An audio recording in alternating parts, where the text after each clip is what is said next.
Hey everyone, let us introduce ourselves. My name is Farkhahani Tauvaen and I'm presenting this with my partner Eva Nisrina Khairunnisa.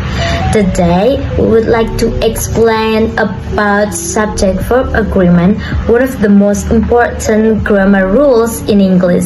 Subject-verb agreement means that the subject and the verb must agree in number. If the subject is singular, the verb must also be singular. If the subject is plural, the verb must be plural too. Okay? Now, I'm going to present two examples of subject-verb agreement errors, similar to those that often appear in a TOEFL test. Okay, first question. Beside the bookshelf stands a tall lamp and a small table. I'll give you 10 seconds, guys, to try to guess where is the word is wrong.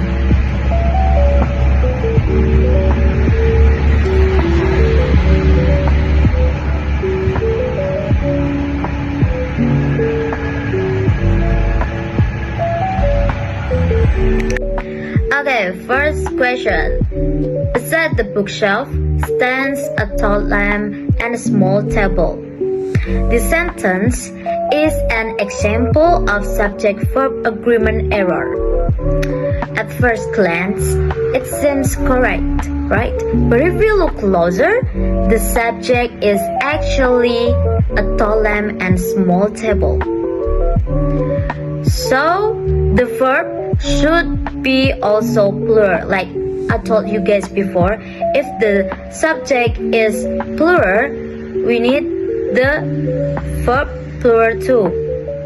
Because in here, the verb is singular, stands. Because stands is singular. We need to change it to stand. Stand is plural. Okay, this is called an inverted sentence, where the verb comes before the subject. Always make sure the verb agrees with the real subject, not the nearest noun. The prepositional phrase is beside the bookshelf, so the correct sentence is beside the bookshelf stand a tall lamp and a small table. Okay, next question. Second question. The team of experts have submitted their final report. Take a guess, which word do you think is wrong? I'll give you guys 10 seconds again.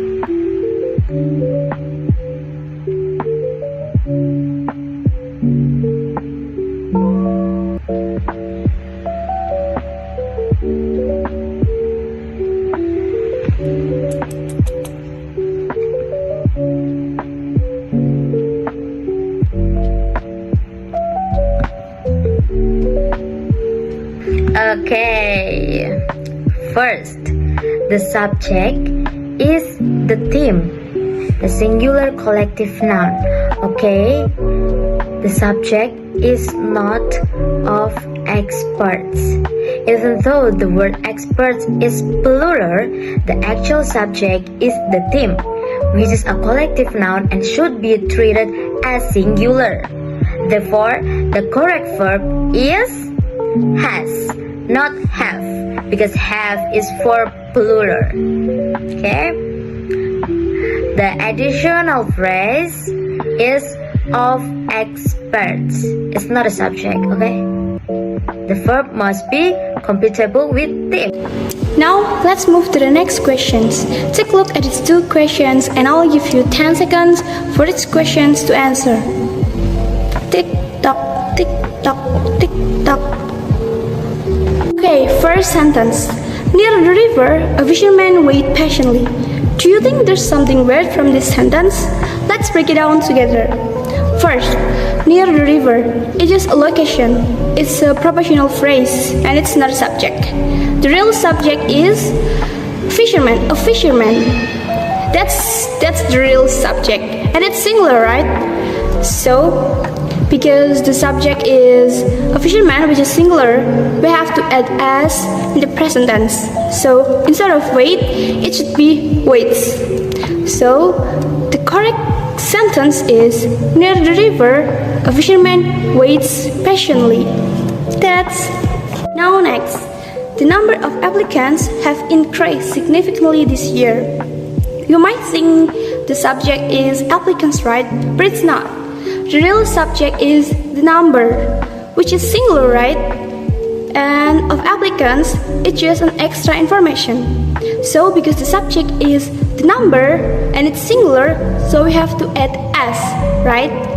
So instead of the number of applicants have increased significantly this year, the correct answer is the number of applicants has increased significantly this year. And that's all. Just like that, you're mastering subject-verb agreement like a pros. Keep practicing. And remember, grammar is just a puzzle, and you've got all the pieces. That's all from us. Thank you for watching. Bye.